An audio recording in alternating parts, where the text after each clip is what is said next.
Bonjour Francis Laplage, bonjour à toute l'équipe qui t'accompagne à Yaoundé. Merci, bienvenue à Douala, nouvelle édition de Un jour, un événement.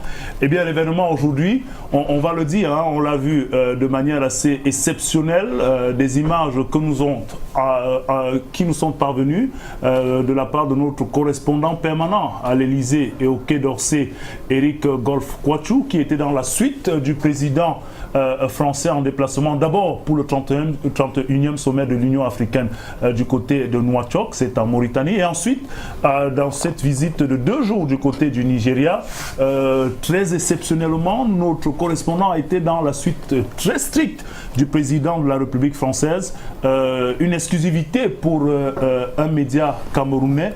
Déjà, on est habitué de ce déploiement de Canal international dans cette suite du président français, et donc on a vu à la suite de l'interpellation de notre collègue Éric Golf, le président français, qui s'est prononcé d'abord sur cet entretien téléphonique qui fait déjà parler depuis le 30 juin. On le savait, l'Elysée avait rendu public un communiqué faisant état du contenu de l'entretien téléphonique entre le président Macron et son homologue camerounais, le président Paul Biya.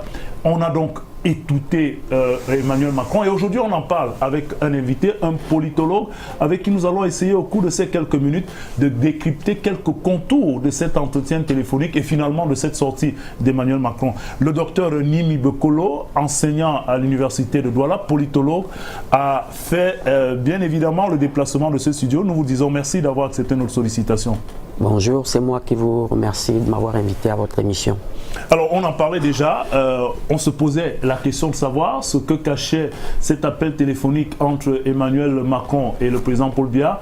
On se demandait surtout pourquoi cette forme de communication autour de cet appel. Bien évidemment, on peut s'imaginer que dans les usages, des appels sous ces formes existent, mais on a difficilement vu rendre public le contenu d'un appel entre chefs d'État camerounais et français.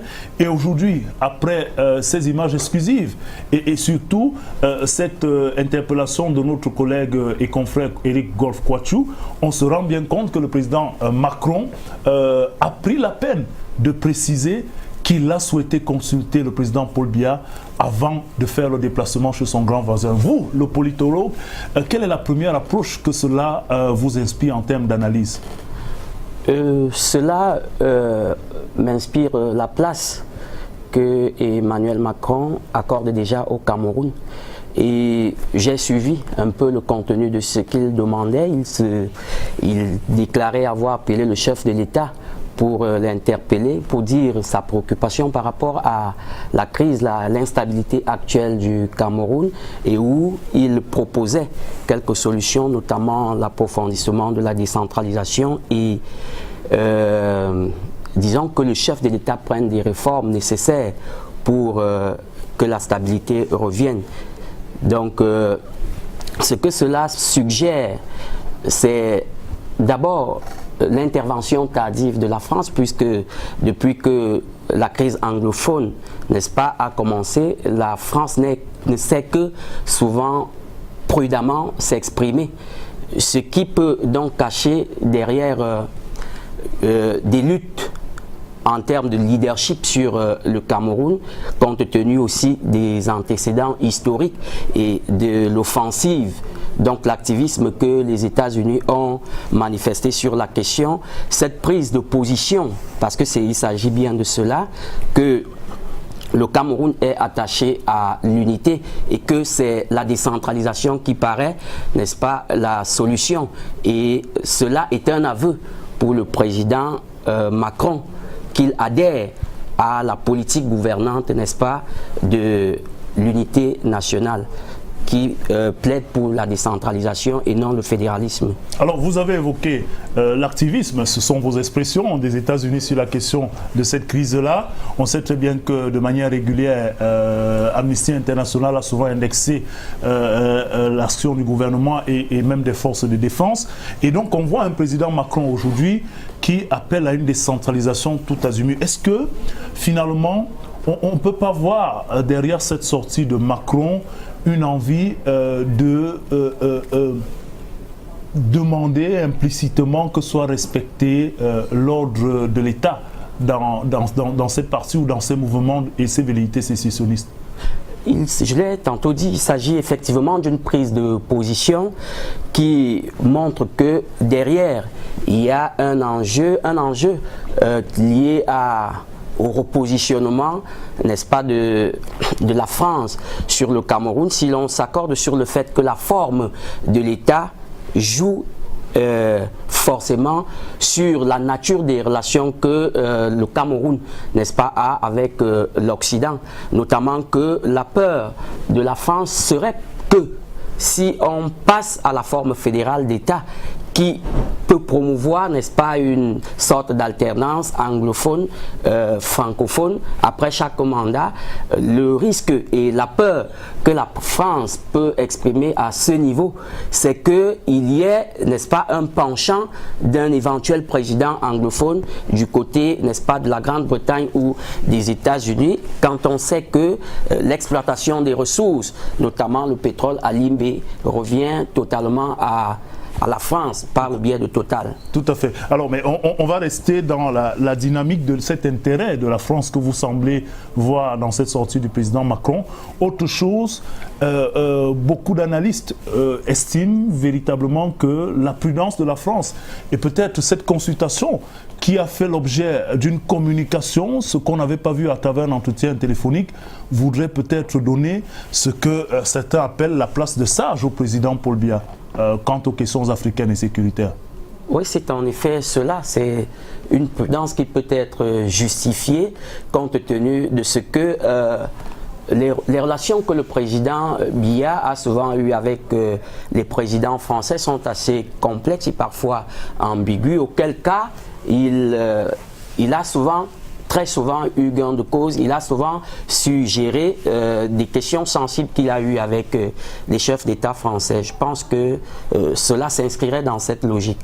Alors vous avez une sortie du président Macron qui arrive comme l'épilogue d'un agenda bien construit.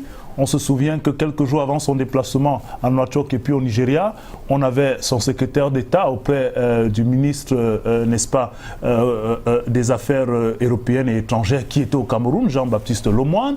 Il y avait largement dans son programme la question de la crise anglophone. Il arrive au Nigeria et ensuite il se prononce de manière assez ouverte sur cette question-là.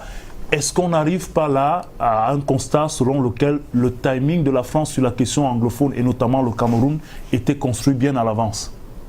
On peut en effet l'envisager et c'est pourquoi je parle d'un pragmatisme de situation que Emmanuel Macron a eu à faire. Lorsqu'on regarde le déroulement de la crise et le contexte d'intervention de la France, notamment avec des réformes qui sont en cours et, n'est-ce pas, comment ils ont lancé le programme d'assistance anglophone qui augure quelque chose que nous serions à la fin d'une crise et que c'est la France qui viendra mettre fin à cette crise. Alors comment s'imaginer justement que depuis 2 ans, au Cameroun, via des solutions internes, on peine à trouver véritablement des sorties, une sortie à cette crise et qu'au bout d'un seul entretien téléphonique, de nombreux analystes, vous y compris, donnent l'impression de ce que la France, par cet entretien Macron-Biya, aurait la clé à ce problème. Tout dépend des enjeux. Je disais tantôt, parce que la crise anglophone elle est assez complexe, elle a aussi été à la longue préparée. Moi, je parle d'un pragmatisme de situation pour dire que la prudence que la France a exprimée en gardant le silence jusque-là, parce qu'elle ne s'est pas véritablement prononcée sur le problème anglophone, résiderait aussi dans la nature des rapports qu'elle entretient avec les États-Unis qui manifestement, n'est-ce pas, ont porté leur intervention sur le cas actuel. Voyant donc que la crise actuelle, je crois qu'il y aurait eu certainement des compromis entre, n'est-ce pas, ceux qui interviennent dans la crise et peut-être ceux qui tireraient des ficelles. Je vous ai entendu dire de cette crise qu'elle a longtemps été préparée.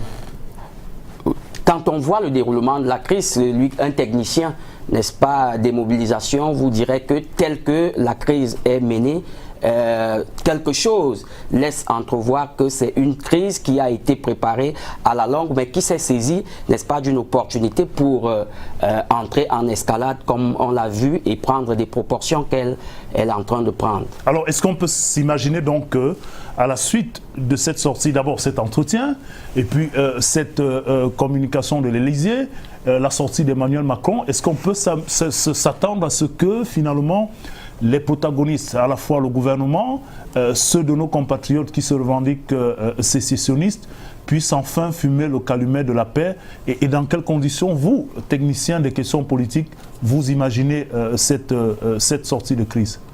Cela est possible, mais cela va se faire aussi timidement, parce que lorsqu'une crise commence, elle commence timidement, pour finir également, elle finit timidement. Je pense que les initiatives qui sont en train d'être prises, notamment le programme d'assistance et bien d'autres cadres de dialogue qui ont été initiés, et notamment la descente de la Commission nationale du bilinguisme, sont autant, n'est-ce pas, de vecteurs qui peuvent conduire à ce que l'on arrive à la désescalade, n'est-ce pas, de cette crise. Et également, il faudra compter sur le rôle déterminant de la France compte tenu de ses enjeux et des éventuels compromis qu'elle pourrait avoir avec les États-Unis. Alors vous parlez de compromis, on s'imagine bien, vous avez parlé des États-Unis, la Grande-Bretagne qui est partie prenante, en tout cas sur le plan historique. On s'imagine bien que la France pourrait avoir un rôle, vous l'avez dit, sur le plan concret, sur le terrain, sur le champ d'action, et ça c'est peut-être pour sortir. Quel peut être l'impact, le rôle de la France dans la résolution de cette crise, j'ai envie de dire, sur le plan pratique, dans le vécu, dans le quotidien de ce que les populations vivent de ce côté?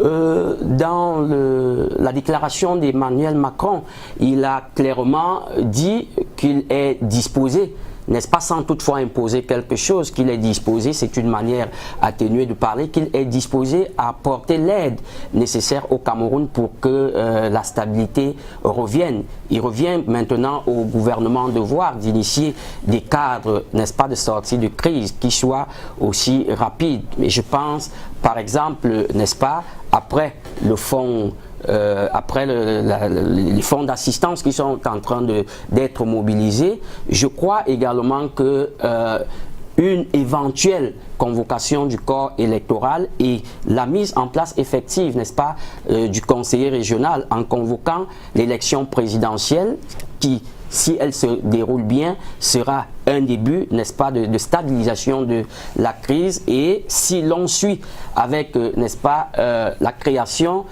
c'est bien sûr que le conseil régional existe déjà, mais si on convoque également le corps électoral pour cette institution, on pourrait, n'est-ce pas, aboutir progressivement à la fin de la crise. Alors, si on vous entend bien et si on s'en tient au développement que vous avez fait avant de sortir, est-ce qu'on peut dire que les voyants sont au vert pour une sortie de crise? En effet, je reste rassuré. Voilà, on voudrait bien partager votre optimisme. En tout cas, on souhaite que sur le terrain, cela se manifeste aussi. Docteur Nimi Bekolo, vous êtes politologue, enseignant ici même à l'Université de Douala. Merci d'avoir répondu à notre sollicitation. C'est moi qui vous remercie.